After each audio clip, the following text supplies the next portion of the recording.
What's up, everybody? Oh, Is it so live yet? Here you sad. come. 4 o'clock. The computer's sad without you. There we go. Hey, what's up, everybody? What's going on? Rachel and Jerry Niesman here. I'm turning off my phone, or turning it on silent at least. What about you, Jerry? Mine's off already. Oh, look at Or you, all silent prepared. already. I was, in my own defense, as like racing to the table to Taco-Bout-It this I mean, Tuesday. it's 4 o'clock. We're on time. And we got tacos. We got tacos You know today. we do. And so we are going to Taco-Bout-It in between noshing on some tacos. Actually, I'm eating a smoothie. That's not eating, that's drinking. I guess I'm drinking a smoothie. I tried to make Are these tacos good? I don't know, try a bite. There might be a bite missing out of one of them. There is a already. bite missing. Oh, guess what? And we have a dog. We can eat our Let's see. food. We don't eat meat, For so tacos. yeah, we usually eat beans. So little bean taco, little refried bean taco. Like I said, I'm drinking a protein Come on. So you can't have any food. protein shake. So you can come make your weekly appearance. I attempted to make a Mexican hot chocolate protein shake, and yeah, it's pretty good. And so Cool. yeah. So you ready to Taco-Bout it? Let's talk about it. Are we like? Can other people? Let's see. Should People I check should be and able to see? see us. I'll double check. Tell people you who don't we trust are my while setup? we do this. No, I don't trust your setup. You know why? 8 million reasons why. So Jerry and Rachel Niesman, the Niesman team at Keller Williams Realty. I'm Rachel. She's Rachel. I'm Jerry. This is Gus. And we're realtors here in Southwest live. Florida. I'm not a realtor. Well, Let's whatever. preface that we are a real estate We are a real team. estate team here in Southwest Florida. Important distinction. Jerry's a licensed realtor since 2010. We're just at 11 years. And I am his assistant. I am an unlicensed assistant, registered with our local MLS. So I can do a whole lot of things that Jerry can, but I can't do some things. So just to throw that out there, I'm the one who makes our business fun. I was thinking the other day, like the song, like, what is it? He's a little bit country and she's a little bit rock and roll. I don't know who was who, but I'm like, neither, that doesn't apply. We're very different, but neither of us are country. We are both rock and roll. So that doesn't just go back in time and forget I mentioned that metaphor. It's not applicable at all. We are here to talk about it with our bean tacos, delicious, that our dog's going to try and eat. It's Taco-Bout-It-Tuesday. So What are we talking about? today we're talking about the complicated relationship between credit score and home ownership. Yes. Is it really that complicated though? Yeah. I mean, there's a lot of stuff that goes into your credit score that makes the credit score itself complicated, but it's pretty simple. Better credit score equals easier to buy a house. Sure. But But how do you get there?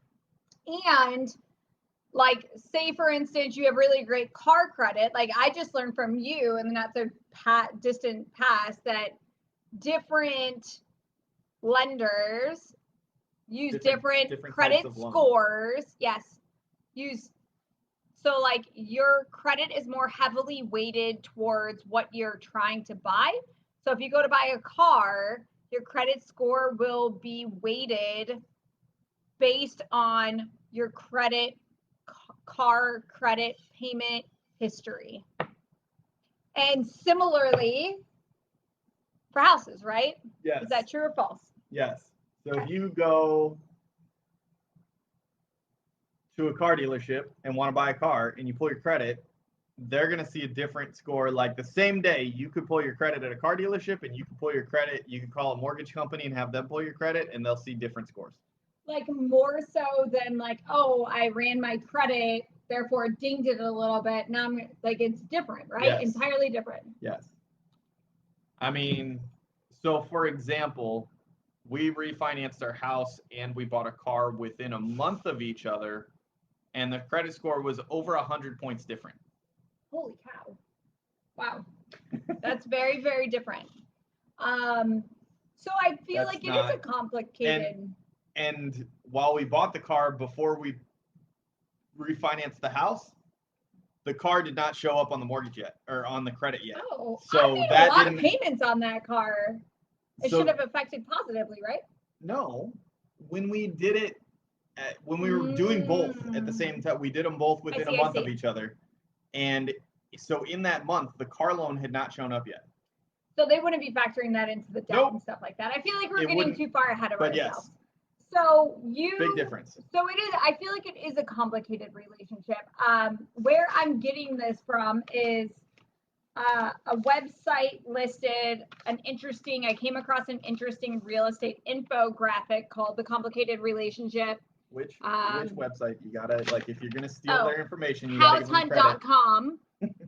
I've never been to their website. I came across their infographic, and I wanted Jerry to put a professional eye on the information that they're passing along and vet this information and explain more than like, oh, here's a picture of like a happy face at 750 and a sad face at 640. I feel like there's more information to be put out there. Oh yeah, for sure. So what I'm going to do is I'm going to work my way down this, and I want to quiz Jerry on what he feels like is true in this information, not true, or needs further explaining about the relationship between credit score and homeownership. So it says here, your credit score and real estate goals may often seem at odds with each other, but these tips will be for a happy union. It lists 4 different credit scores on like a line, and 640, it says, you sleep on the couch. It's highly unlikely to obtain a credit or a home loan. True or false? It's definitely tougher. Ooh, I like so this it's basically 640 or under is what it's saying. So it's definitely tougher, especially right now. Okay. Before COVID, it was a lot easier to get a mortgage than it is since COVID. The new BC. Yes. So they've changed. When COVID hit, a lot of really BC, huh? Before COVID, huh? Yeah. Before coronavirus, that's the new BC. So a lot of the guidelines changed when that hit. So it used to be pretty easy. If you were at like a 620, it was pretty easy to get a mortgage. There were lenders out there that would get you loans as low as 580 for like a typical FHA, VA type loan. Okay. But since COVID, 640 has become most lenders' bottom line.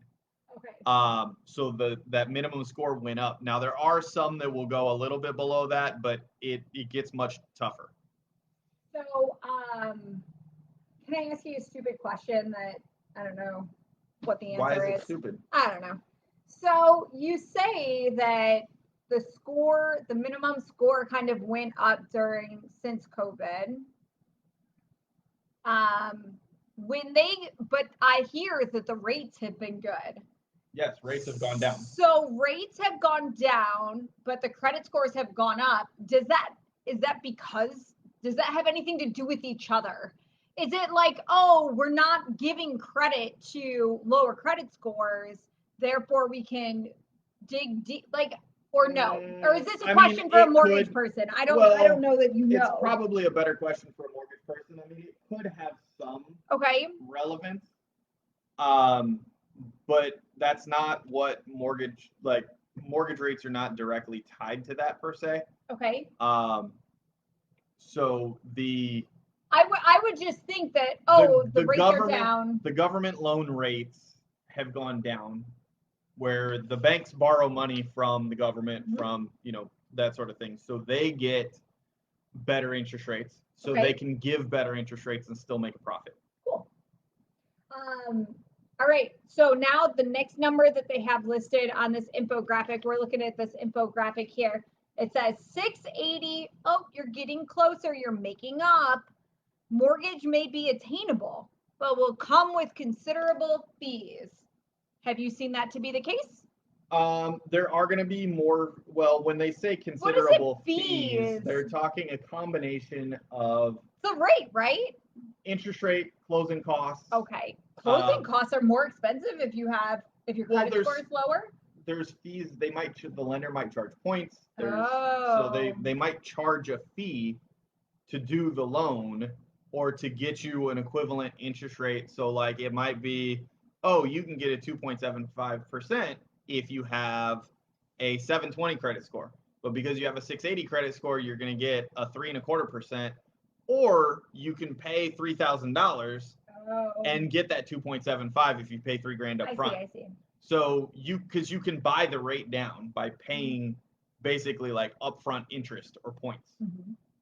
So I have a question. Do you like my hot Mexican hot chocolate smoothie? You haven't. I don't know. I haven't tried it yet. Let's see. I'm curious. So it's Mexican hot chocolate means it's supposed to be spicy? Yes. Like comes at the end.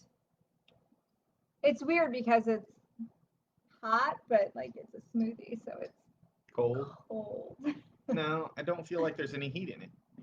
Okay, I'll try more next time. Little by little. It needs a little more heat. It's good. Yeah. But it doesn't have that heat from the. So what was it that we had? We had some was it Mexican chocolate? Mexican chocolate, firecracker chocolate. Oh yeah. Yeah, firecracker chocolate has cayenne in it. Spice. Yeah, spice in it. So $7.20, it says you will get a good deal and have reasonable monthly payments. I feel like that's kind of considering. You left part of it out. Look, we're talking relationships, right? So there's like a married couple up there, and so it ties into relationships. So that's where the sleep on the couch and making up. And now at $7.20, you're making out. It just seems like it starts to go into like weird metaphor territory at this point where we're talking about credit score and home. It feels weird. But yes, making out apparently at $7.20. So that's like second base, I guess. I don't know. So listen, $7.20, is that the number where you?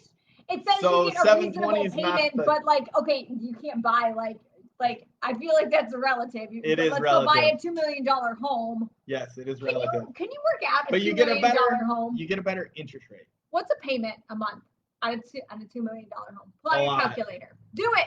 A lot. A lot for us. It may not be a lot for some people. Right. I feel like it's all relative. So $7.20. I feel like most people that are buying $2 million homes aren't financing them. So it doesn't really matter. It's one of those, like, if you have to ask, you can't afford it type. Yeah. Like, most people buying $2 million homes don't finance them. I would be curious to see the number. I've had some clients that are in that price range that are financing them. Right. Yeah. I mean, just because you have the cash doesn't mean you want to tie it up in one home. So conventional financing, you're going to put 20% down. I don't know what the interest rates are on them. So we'll just go with what this is floating right now at 3.25. Okay. He's using his loan calculator. Computing $7,000 a month. With 20% down, and that does not include taxes or insurance. $430,000 at close. Okay, moving on. So, and then it says 750 and greater is when you get lucky, or you can get the best rates payments on the market. Yes. So does that feel true? Typically, is that really true? Typically, yes. The 720, you're going to get close. Okay. But most of the lenders now, they're like top line. Best rates, best fees are like 750 to 760 and above. Okay. And that's the mortgage weighted. Yes, that's theirs. So what they use is the middle score. It doesn't matter which credit bureau. 3 bureaus, right? There's 3 credit bureaus. It doesn't matter which one is the middle one. It's just whatever score is the middle. So if you've got an 805 and a 763 and a 724, they're using the 763. Cool. And if there's a bigger spread than that, you should probably be looking at your credit, right? And Well, you should always look not at your credit reporting. and Okay, see we'll get what's into that. missing. Yeah. That's... Okay. So it says, so now how to set yourself up for success. Let's see their best tips. The difference of a couple credit score points around the 700 mark can mean thousands of dollars in fees. True? Yeah. That rings true. Yeah, so between fees and interest rate, yeah. Between 690 and 710, is that like a big difference? Is 700 the number where it's like 700 and bigger? No, not necessarily. But I mean, like we said, the 720 is really the number. Yeah, I mean, like I've seen it's people with a 712 are not going to get as good a rates as people at like a 722. So those 10 points can make a difference. So it says avoid credit inquiries from things like other loan applications, switching mobile. So don't buy a car and try and refinance your house or try and buy a house at the same time. It's a bad idea. Yeah. I know we did it and I'm in the business, but I knew where I was ahead of time. So I knew what I was walking into and it wouldn't affect it. Okay. So because we're the Real Talk real estate team, we'll tell you like behind the scenes stuff. I don't know if you guys are viewers or if you as a realtor have ever seen the meme. There's a meme that floats around every once in a while amongst realtors, a joke about like, oh, my next door neighbor decided to go with another realtor to sell their home. I see they just got it sold. I should go and show him this new car and tell him how awesome it would be to go grab it or whatever. Like they go, like you spoil their deal. Like you cannot run your credit, right? If you can run your credit, but the inquiry can can knock your score down, and you should not ever change your financial situation. So don't go buy a new car. Don't. At what point? Okay, let's talk to until you close. No. First-time home buyers, though. So, like, if you want to buy a car by the end of 2021, can you buy a car today, or should you focus on real estate first? Do you know what I mean? Like you want to buy a house by the end of 2021, yes, and you also need a new car. Yes. Buy the house first, car second. Because your house is much more. Your mortgage can be much more negatively impacted by your debt to income ratio than I have a question, but what if you're going to move from $1,400 a month rent into an $800 a month mortgage payment, and then you're going to go buy a car? Well, your rent doesn't have anything to do with it. So, but they don't factor rent into debt to income? Not on your mortgage, because the rent's going away when you buy a house. What if you can't? What if you, I don't know. Then you still need to buy the house first. House first. Okay. Because if your payment's going down like that, then yeah, they're going to factor it in on the car loan. Okay. But so it's better to have a lower. Okay. But your mortgage payment goes down versus your rent, so it makes it easier to buy the car. Awesome. All right, let's see what else. So don't go buy a more expensive car, I should say. So listen.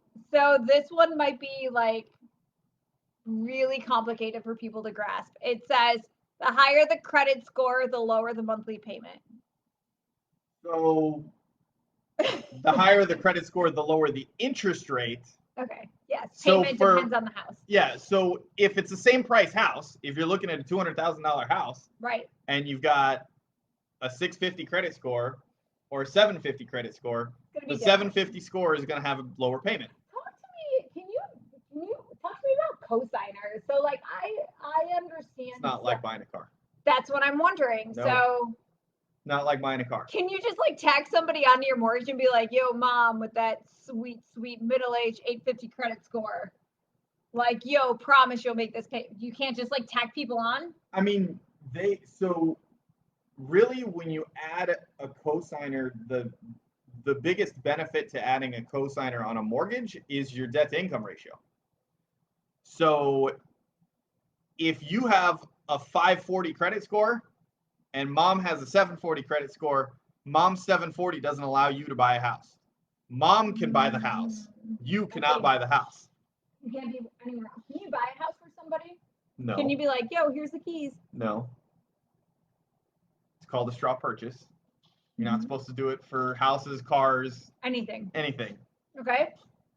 All right, cool. Let's see what's next. So, check for accuracy on your credit report about 6 months before applying for a loan. True, false? Very true. People never believe me. I tell clients this all the time.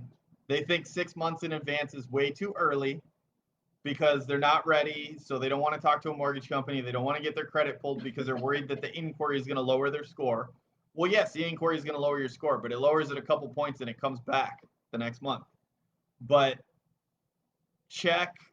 It's more important to know what's on there than those couple of points, because if there's something on there that you don't know about, I just had it happen with a client of mine where they thought they were golden 760 plus credit scores, and they found out that somebody stole their identity and they had no idea, and they had all kinds of debt that they didn't know they had. And they were like ready to go out and start shopping for a house? They had already made an offer on the house. Oh my God. What a nightmare.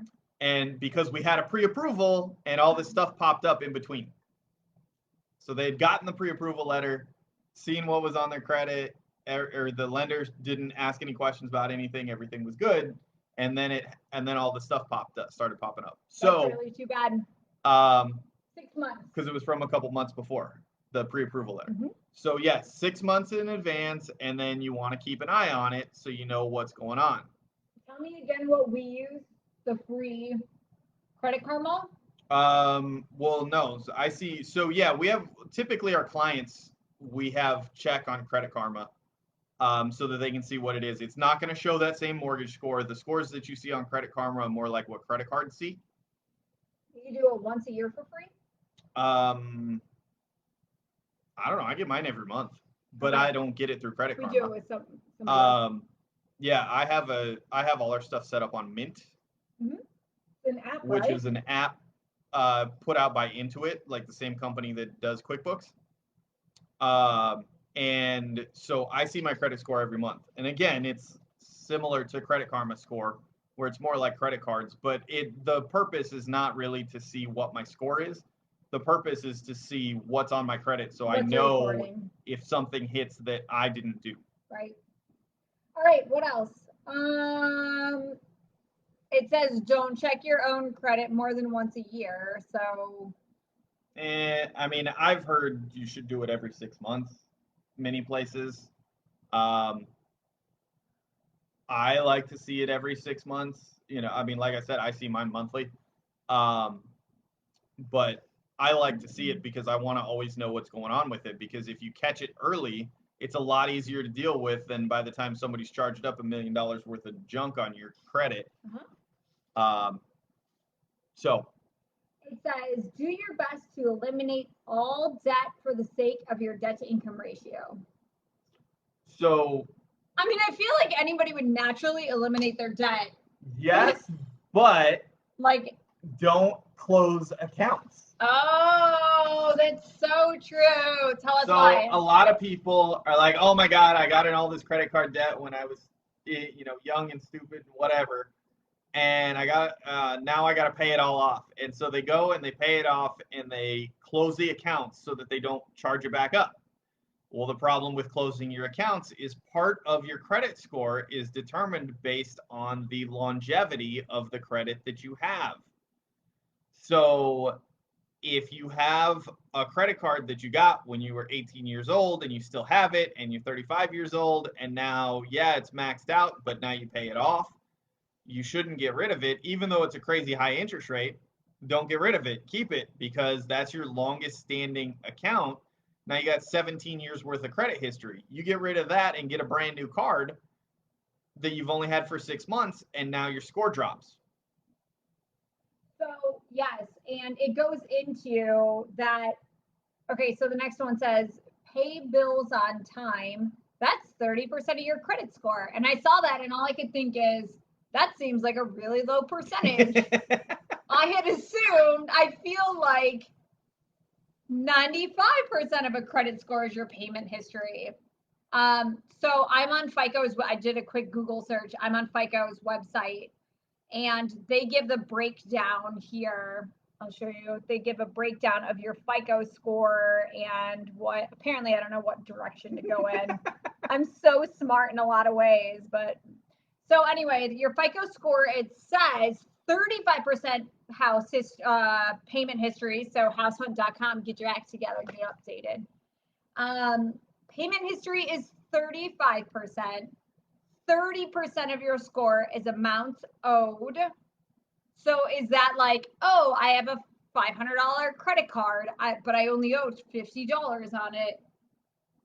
Yes. Right? That's equally as important. Yes.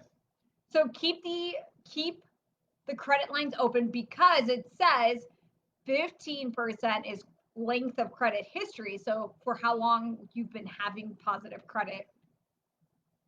10% is new credit, which I think is weird. And 10% is credit, what they call credit mix. So having different types of loans. So credit cards, personal loans, car loans, retail accounts, installment loans, finance company accounts, and mortgage loans. It's not necessary to have one of each. And then it says, oh, the new credit, the 10% is opening several credit accounts in a short amount of time represents a greater risk, especially for those who don't have long credit history. And if you can avoid it, space out the time with which you're opening. Yeah, so that's 10% negatively impacts. It says here, answer 10 easy questions to get a free estimate of your FICO score. I think that's wild. I wonder if it's like, what's your favorite ice cream? No, it's probably more like, do you make your payments on time? But that's only 35% of it. That's it, man. That's all we got. That's it? Short and sweet today, my love. That was quick. Yes. Apparently, the complicated relationship is not too complicated. Follow these tips so your credit and real estate can live happily ever after. That's adorable. Very, very sweet. Let us know if you guys have questions. It's been a blast as always.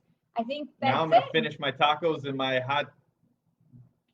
cold chocolate smoothie. It's good. My God. Yep, yours, obviously you liked it. I don't know what direction goes where. You would think I'd be able to figure it out. So anyway, let us know if you need anything. Rachel and Sherry Niesman, the Niesman team at Keller Williams Realty. Our cell phone number, you can call, text 239-201-9583.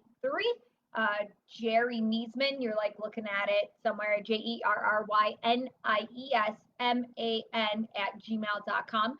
Can I tell you, when I was on the phone with somebody the other day and they asked me, they said, oh, can you spell your last name? And I, for the first time, for however long, 15 years we've been together, for the first time, I spelled it the way that you always spell it. Like N as in Nancy, I-E, S as in Sam, M as in Mary, A, and you say the exact same thing, and I finally like broke down and used it. I have like, for some reason, like pushed against it. I'm like, no, it's my own identity. Like N as in Nutcracker, I as in Igloo. So, but I used yours. I defaulted just because it was what came to mind. When you listen to me all the time. JerryNiesman@gmail.com, y'all. And then our website's realpeople-realestate.com. And check out our other episodes on YouTube. Yeah, it's listed under, there's like real estate education. You can see our Taco-Bout-It-Tuesday videos. And yeah, if you're looking for homes, you can check out the home tours. Let us know what you need. That's it. Bye, guys. Thank you so much for joining.